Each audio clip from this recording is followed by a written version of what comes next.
दोस्तों नमस्कार, मेरा नाम संजय मग्गू है और मौजूद हैं देश रोजाना के डिजिटल मीडिया प्लेटफॉर्म पर। आपसे बात करने चला हूं हरियाणा की वो राजनीति जो आज एकदम से बदल गई। वो राजनीति जिसके अंदर मुख्यमंत्री मनोहर लाल और दुष्यंत चौटाला हमराह हुआ करते थे। मुख्यमंत्री मनोहर लाल थे और उप मुख्यमंत्री दुष्यंत चौटाला थे। आज वो जो गाड़ी पलट गई, ना मुख्यमंत्री मुख्यमंत्री रहे, ना उप मुख्यमंत्री रहे, ना वो गठबंधन रहा, ना वो दिन रहे, ना वो बातें रही, ना वो यादें रही।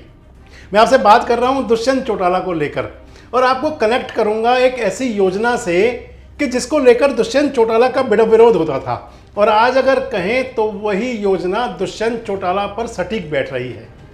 केंद्र सरकार की एक योजना आई थी युवाओं के लिए, जो सेना में भर्ती हुआ करते हैं, युवा नौजवान जो सेना में भर्ती होकर देश की सेवा करने जाते हैं, जिनमें बड़ा जुनून हुआ करता है।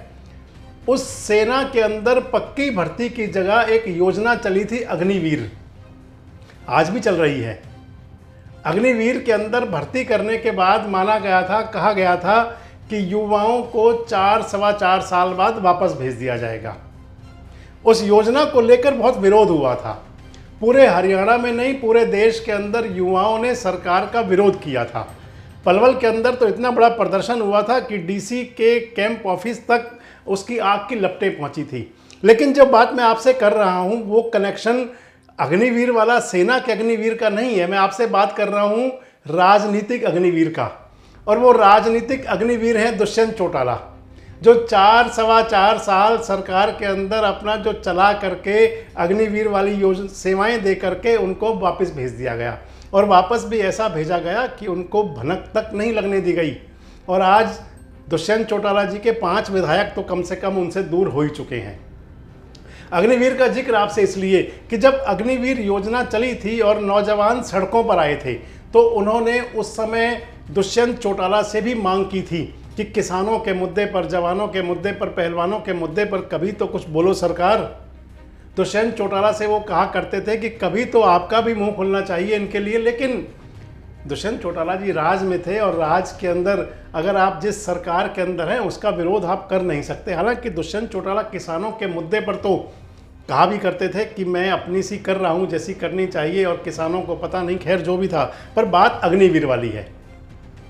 और आज दुष्यंत चौटाला हरियाणा के पहले राजनीतिक अग्निवीर हो गए, आप ये तो मान सकते हैं, क्योंकि अग्निवीर योजना आने के बाद में इस प्रकार से किसी राजनेता को शायद रुखसती मिली है जिससे कि उन्हें अग्निवीर से जोड़ा जा सकता है। आज सोशल मीडिया पे आप देखें तो तमाम मीम्स बन रहे हैं, तमाम आपको मीम्स दिख रहे होंगे जिसके अंदर दुष्यंत चौटाला अग्निवीर की बात चल रही है। और मैं भी आपसे वही कर रहा हूँ कि क्या दुष्यंत चौटाला अग्निवीर हैं? 4 साल, 4.25 साल तक जिस सरकार को उन्होंने सेवाएं दी, अग्निवीर को जो लगाया जाना है, जो भर्ती की जानी है, वो चाइना के बॉर्डर पर है खासकर, और अन्य बॉर्डर्स पर भी है, अन्य सेवाओं में भी रहेगी। लेकिन चाइना बॉर्डर का नाम इसलिए आता है कि बहुत क्रूशियल वहाँ की स्थिति होती है, बहुत संवेदनशील हालात होते हैं। और संवेदनशील स्थिति थी 2019 में जब हरियाणा का विधानसभा का चुनाव हुआ था।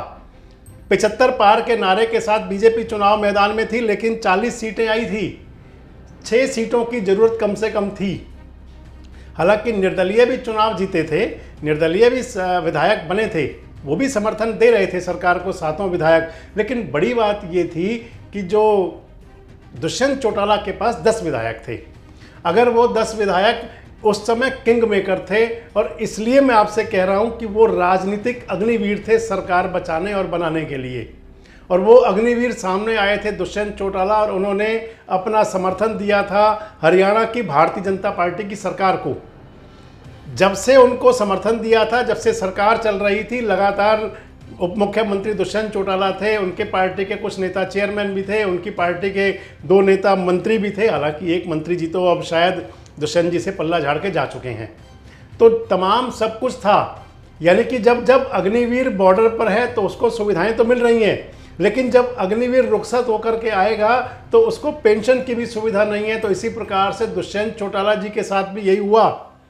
वही अग्निवीर की तरह उनके साथ सब कुछ हुआ कि वो निकले, एक शब्द होता है, बड़े बेआबरू होकर तेरे कूचे से हम निकले। तो दुष्यंत चौटाला जी कल तक थे, जेपी नड्डा साहब के पास थे कल। आज उनकी प्लानिंग थी कि अमित शाह जी से मिलेंगे, अमित शाह से बात करेंगे कि भैया जो गठबंधन है, गठबंधन को बचा लो, 1-2 सीटें हमें दे दो। लेकिन भारतीय जनता पार्टी तो जैसे कुछ और सोच करके बैठी हुई थी और वो सोच रखा था कि दुष्यंत चौटाला को अग्निवीर बना देना है, और आज दुष्यंत चौटाला जी को अग्निवीर की तरह रुखसती दे दी गई।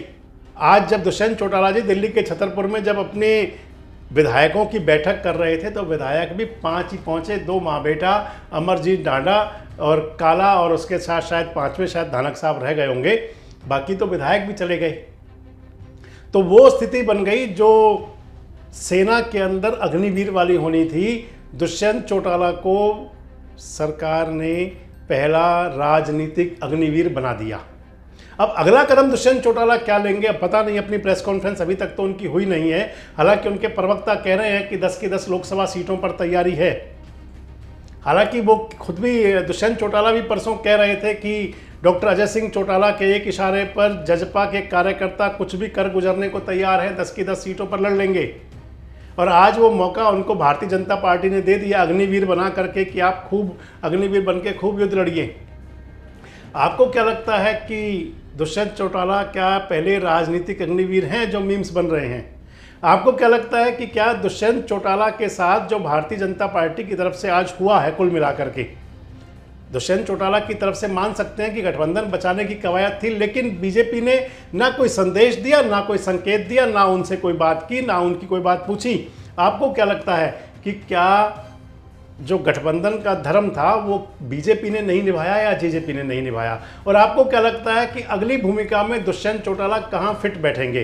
कमेंट्स बॉक्स में आके अपनी प्रतिक्रिया जरूर दें और इस प्रकार के वीडियोस अपडेट्स के लिए हमारे साथ जुड़े रहें, देखते रहें देश रोजाना। हमारे साथ जुड़े रहने के लिए देखते रहिए देश रोजाना का यूट्यूब चैनल, सब्सक्राइब कीजिए। साथ ही देश रोजाना की खबरें सबसे पहले देखने के लिए प्रेस कीजिए बेल आइकन।